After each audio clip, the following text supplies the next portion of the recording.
ایک شخص تھا، اس کے اندر قابلیت بہت تھی لیکن اس کے اندر قبولیت نہیں تھی، جس کا نام ولید بن مغیرہ، جسے ایک سردار کے نام سے جانا جاتا تھا۔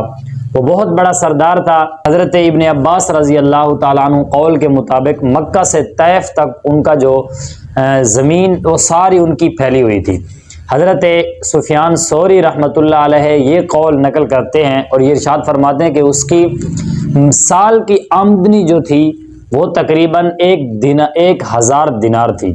بڑے بڑے قریش تھے تو وہی ان کے پاس اپنا مسئلہ حل کرانے کے لیے یا کچھ پیسوں کی ضرورت ہوتے تو وہ یہیں پر آتے۔ سورۃ المؤمن یہ نازل ہوئی قرآن پاک کی، تو جیسے نازل ہوئی تو اس کے بعد حضور پاک علیہ الصلوۃ والسلام اس کی تلاوت فرما رہے تھے۔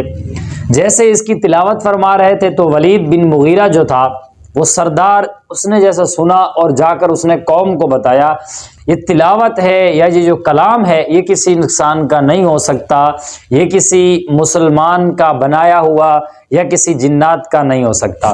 ایسا کلام سنا تو جیسے ہی مسٹر ابو جہل جو تھا ان کا سب کا سردار جہل، ان کو پتہ چلا تو اس نے کہا کہ کہیں یہ مسلمان نہ ہو جائے، تو اس کو اپنی قابلیت پر توجہ دلاتا، قبولیت سے اسے ہٹاتا۔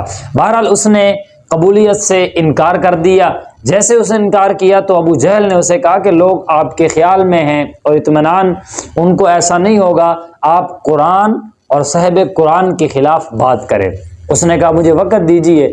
اس نے وقت لیا اور اس بعد جو اس نے بات کی اس کے بعد اس کو قرآن نے ایسے یوں بیان کیا، اس کا نتیجہ بھی قرآن نے یہ بتا دیا، اللہ نے اس کا نتیجہ بھی بیان فرمایا کہ اس نے جو بات کی اللہ کی مار ہو اس پر، پھر اس نے منہ پھیرا، پھر اس نے منہ کے اوپر تیوڑی چڑھائی، پھر اس کے بعد اس نے غرور کیا، تکبر کیا اور پیچھے ہٹا۔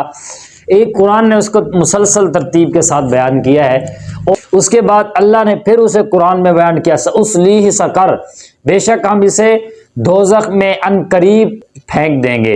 یہ ماننے کی بات ہے کہ وہ زبردست اس کے اندر قابلیت تھی لیکن قبولیت سے اس نے انکار کر دیا تھا، اللہ نے اس کا انجام بھی بیان کر دیا۔ قابلیت بہت بڑی بات نہیں ہے لیکن جو قبولیت ہے یہ بہت بڑی بات ہے، چھوٹی سی ہو قبولیت ہو یہ بہت بڑا اجر ہے۔ اگر قابلیت کے ہوتے ہوئے ہمیں قبولیت نہیں ملتی تو اس سے بہت بڑی محرومی ہے۔